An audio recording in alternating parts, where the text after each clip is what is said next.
Welcome to Tax File Special. I am your host, Lauri Bala Hassan. On this special edition of Tax File, we sit down with key industry players who are shaping Nigeria's economic and tax landscape. In this episode, we will join Arabirin Adirunke for an exclusive interview with our distinguished guest.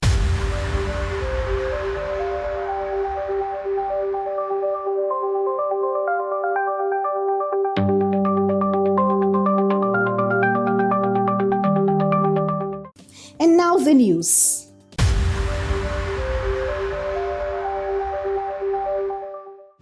The executive chairman of the Federal Inland Revenue Service, Zak Adedeji, has issued a directive aimed at streamlining tax operations and ensuring strict adherence to proper channels across the agency. Adedeji raised concerns over lapses in procedure and mandated that all tax-related matters, waivers, investigations, refunds, and enforcement must now pass through designated groups and directors for processing and approval. Sir Ahmed Chido has that report.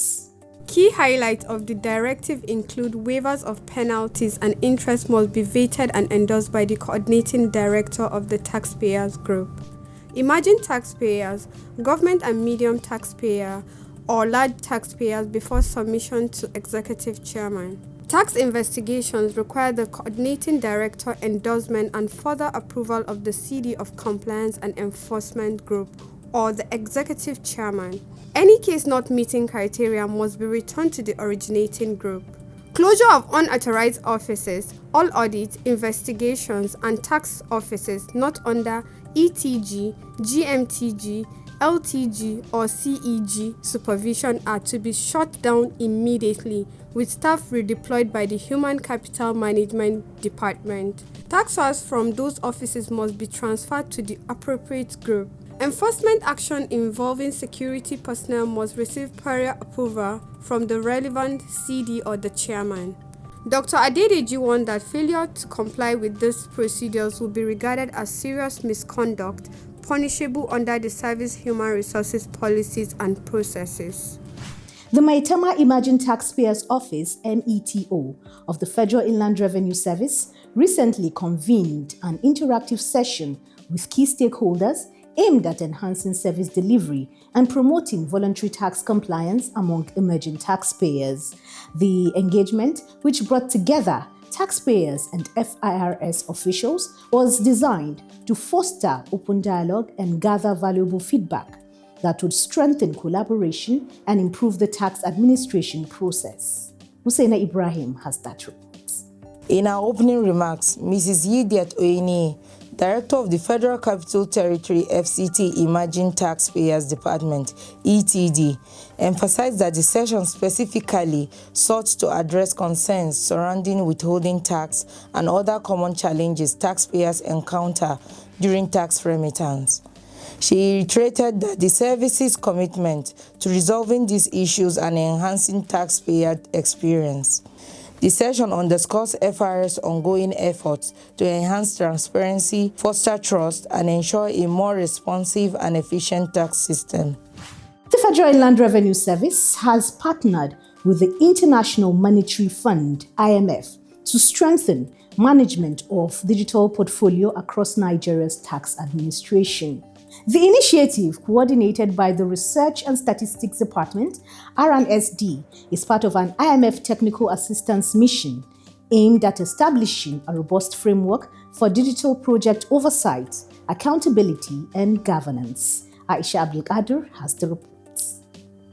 This project's framework is designed to equip FIRS with advanced tools to prioritize digital initiatives, allocate resources efficiently, and monitor outcomes in line with international best practices.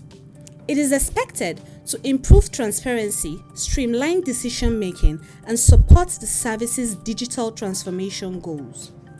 Several FIRS departments are playing key roles in the project, including the Technology Department for Infrastructure, planning and coordination for strategic alignment, risks management for identifying and addressing operational risk, and the legal department for ensuring compliance. Others include field operation for implementation and various taxpayer segments to address sector-specific needs. In a related development, the Technology Department has developed a dedicated website for the FIRS Journal of Tax Studies, FGTS. This follows the requirement for a Uniform Resource Locator, URL, by the National Library of Nigeria. The new platform is set to increase the visibility and accessibility of FIRS research outputs, with staffs of the R and SD already trained on how to manage and navigate the site. And that's our package on the news segment. Over now to Arabirin Aderonke for an exclusive interview with our distinguished guests.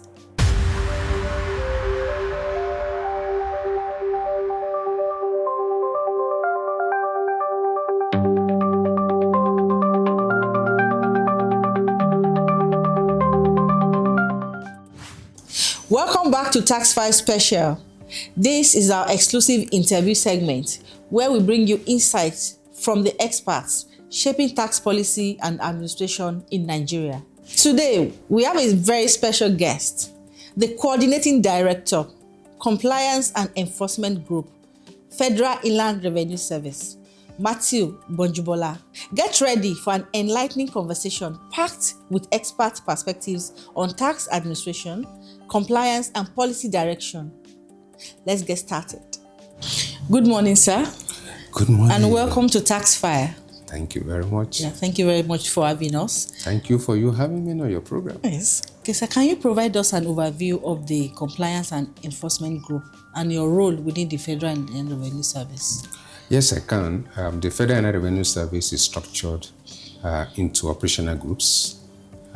We have what we call the tax operational groups. There are 4 of us, where we have the 3 tax offices, and then we have the Compliance and Enforcement Group as a compliance and enforcing arm, supporting the work of the various tax operations groups.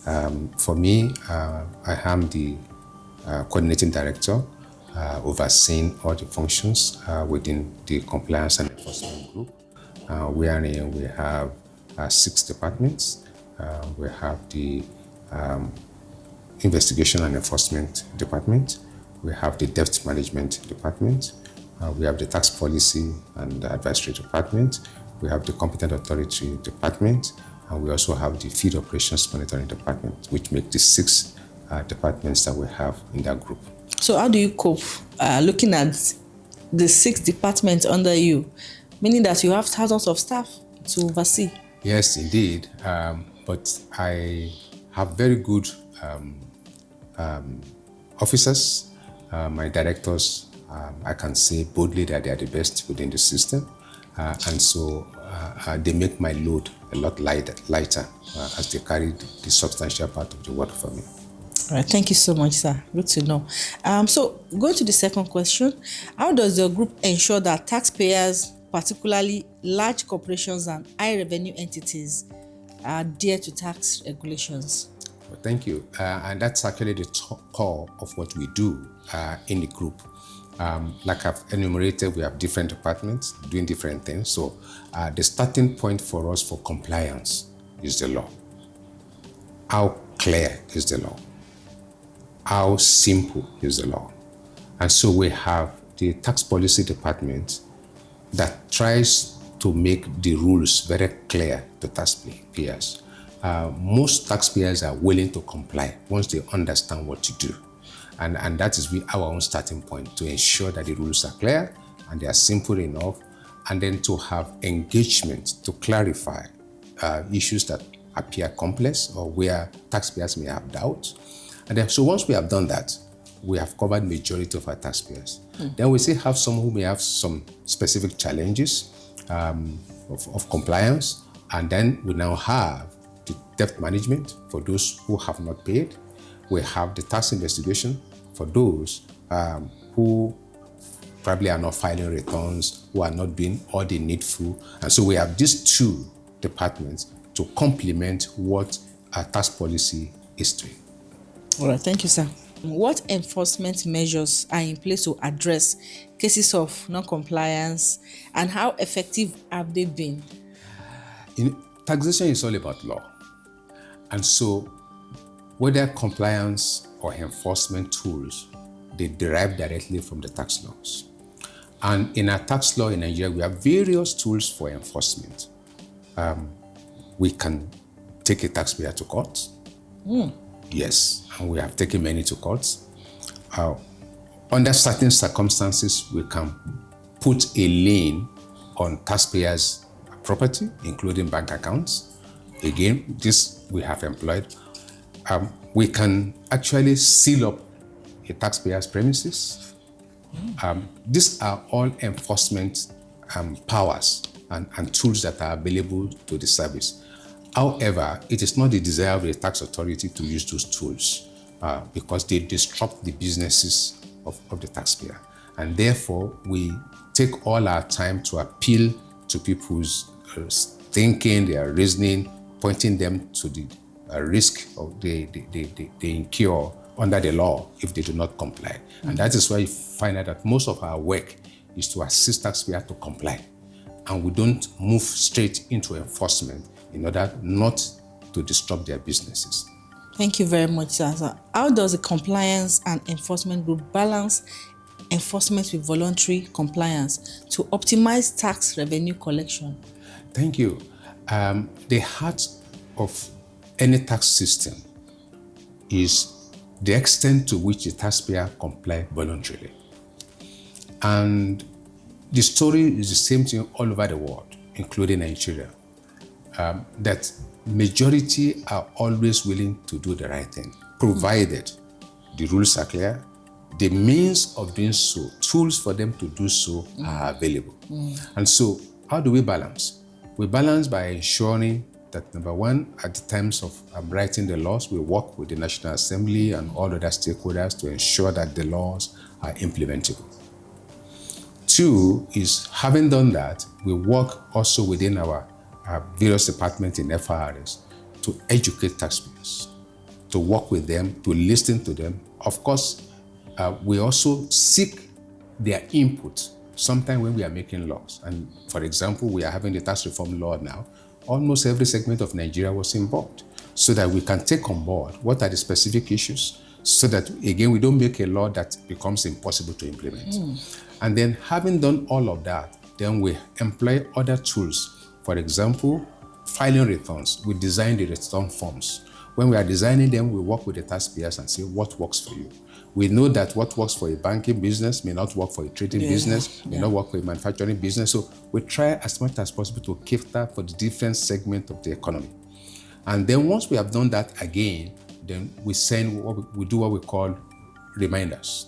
So when it is time to file returns, we have tax offices interfacing with the taxpayer, letting them know, oh, your return is going to be due in 2 weeks' time, in 3 weeks' time. If you have specific challenges, can you talk to us? Again, all of this we do to assist them to balance, to ensure that there's compliance. And then when you now have some who will not comply, and they can become a discouragement to those who are compliant, then we have a duty to enforce using the tools that are in the law, so that those who are complying will not be shortchanged. And so this is how we balance our enforcement with compliance, starting with assisting you to comply, helping you where need be to comply, and then if you would not comply, having done all of that, then we move on to the next stage and use the powers that the law has given to the service under the to enforce. Then we take those enforcement. Again, we also try to start from the lower level of enforcement and then move on to the ladder until we ensure that you have complied.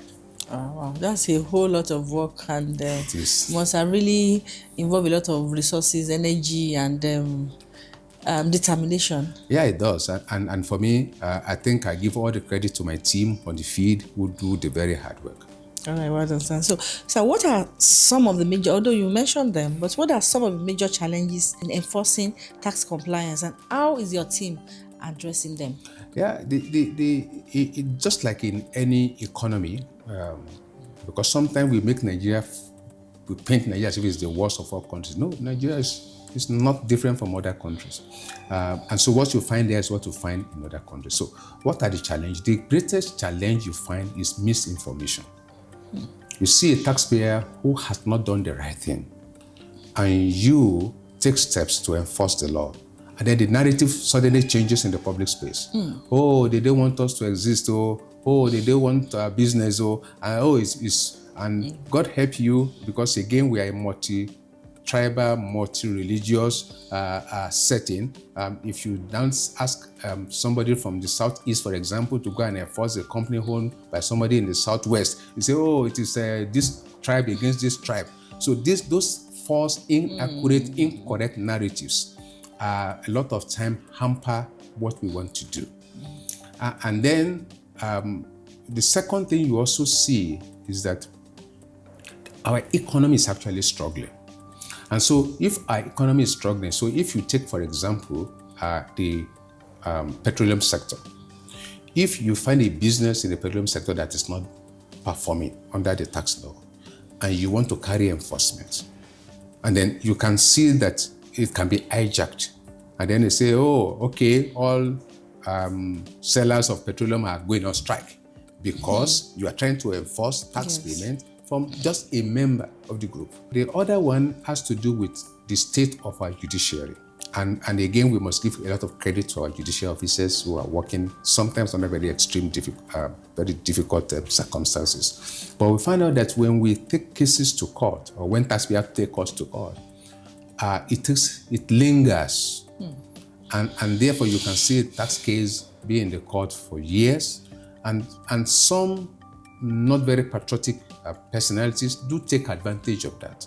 Issues that are really not issued, they take it to court, knowing that the court are overwhelmed, and therefore it's going to take a long time for those issues to be resolved. So these are actually the major challenges that we face. I mean, that all other ones we can deal with them, and we are dealing with them as they come. Oh, interesting. So looking ahead, sir, what key initiatives or reforms is the Compliance and Enforcement Group implementing to further strengthen tax administration in Nigeria? We are doing a lot. I think we also, I must start by giving credit to my chief executive, the executive chairman. Since he came on board, he had led the system to restructure the whole service. And within the Compliance and Enforcement Group, we have also borrowed from that, a leaf from that, to also look at how do we do things. And so we have restructured ourselves. For example, if you look at our debt management department, last year collected almost 500 billion naira in debt, which had never happened before. And that has to do with the gentleman there who is the director, who is leading a very fantastic team, going all over the nooks and crannies of this country, ensuring that taxpayers who are owing us pay. And so part of what we are doing differently is that we now operate on the basis of actual debt, not intended debt, not disputed debt. And then we are employing all the tools that the law has given to us. We're taking people to court. We have had to put lien on certain property. We have had to even seal up certain properties. And again, I cannot cease but give credit to the chief executive, who always back us up. Even when we are reported, sometimes they paint us wrongly. He's always very mindful. Say, okay, can you explain what happened? And when we explain, say, oh, go ahead, you are doing your job. And so for getting the management's backing, in my view, is one of the greatest things that has happened to us in FRS in terms of enforcement. Finally, FRS is tilting towards 100% technology. How has technology helped your work in your group, sir? Yeah, thank you. The use of technology had taken a great leap in their service. And in everything we do, you can see my table, I hardly have papers, and that is because we work more using the tools that ICT has provided for us. And so in all aspects of our work, whether it's debt management, we need to be able to have accurate records of what the taxpayer assessment we have raised, how much he has paid, when did he pay, are there interest and penalty to apply. All of this have been migrated onto the use into the available technology. So human error. In the past, we used to have a disagreement with taxpayers on numbers, on the issue of facts. Today, our disagreement is hardly on the issue of number.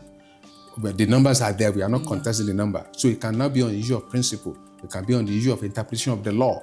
And so that has reduced the area of differences with taxpayers. And that is what technology has done for us. In the days when we used to use calculators and then use paper to write and then whatever, inadvertently, somebody may want to write 5 and the 5 looks like 8.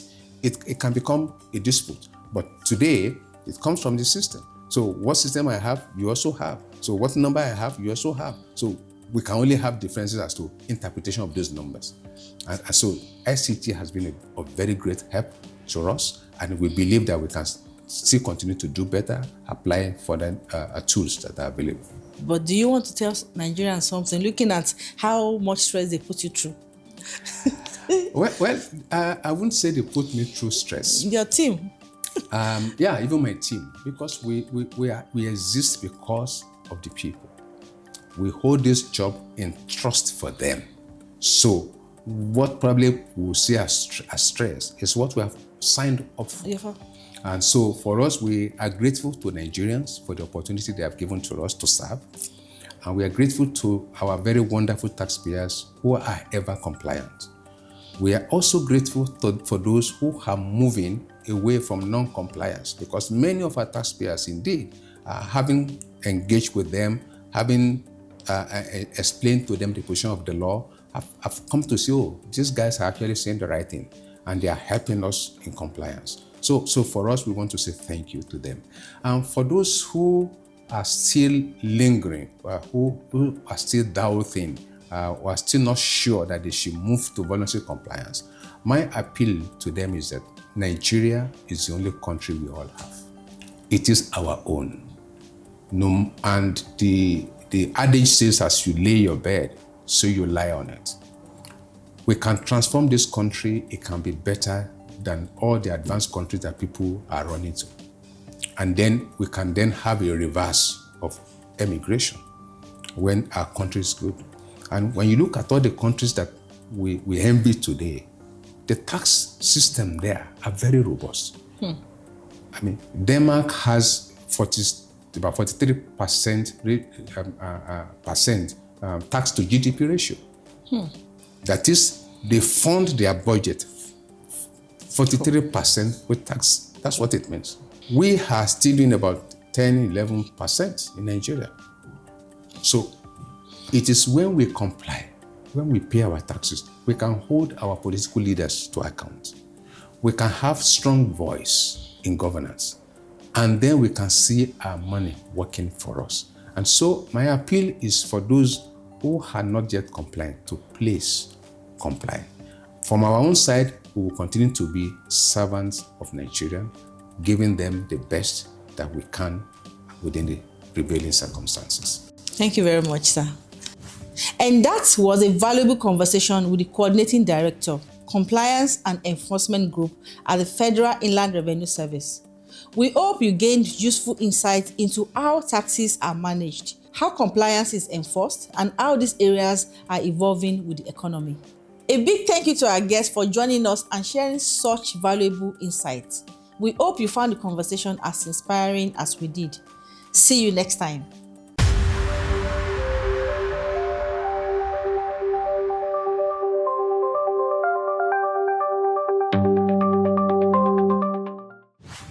And that brings us to the end of the special edition of Tax File.